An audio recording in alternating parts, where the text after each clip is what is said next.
Good evening friends. চলো আজকে একটা সুন্দর ইভিনিংয়ে আমি চলে এসেছি। আজকে একটা খাবার বানাবো, এটা বুঝতেই পারছো, সিমুই। তার জন্য আমি নিয়ে নিয়েছি 1 লিটার দুধ। আমুলের 1 লিটারের প্যাকেট এনেছিলাম, সেটা নিয়েছি, জাল দিয়ে নিচ্ছি। আর এইদিকে আরেকটা বসিয়ে দিলাম কড়াই।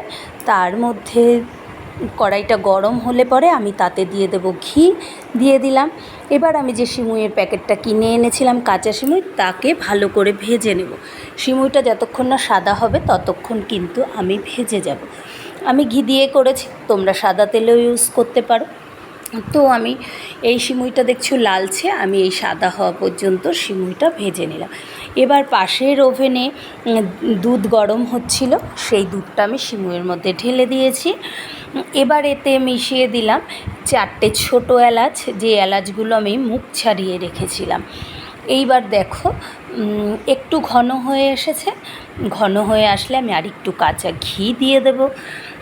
তো এবার যতক্ষণ না পর্যন্ত ভালো মতো ফুটে যাচ্ছে ততক্ষণ।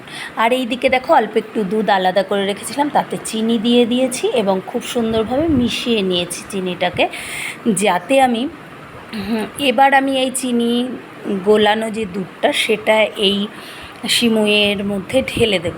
আমি একবারে চিনি ঢেলে দিইনি, কারণ চিনি অনেক সময় গরম দুধে পড়লে পরে দুধটা ফেটে যায়, যার জন্য আমি আলাদা করে নিলাম। তো আলাদা করে নিয়ে এবার দিয়ে দিয়েছি। যতক্ষণ না পর্যন্ত ঘন হয়ে আসছে ততক্ষণ এমন ফুটিয়েই যাবে। তো চলো ফুটতে থাকুক। আর এখানে আমি অল্প পরিমাণ কিশমিশ দিয়ে দিলাম, কারণ কিশমিশটা আমরা খুব বেশি একটা ভালো খাই না, কিন্তু পায়েসে দিলে বেশ একটু দেখতে ভালো হয়, এই জন্য। তো চলো, আমার সিমুই রান্না কমপ্লিট। আজকে সন্ধ্যের টিফিনটা জবরদস্ত হতে চলেছে। তো চলো আজকে এই পর্যন্ত, টাটা।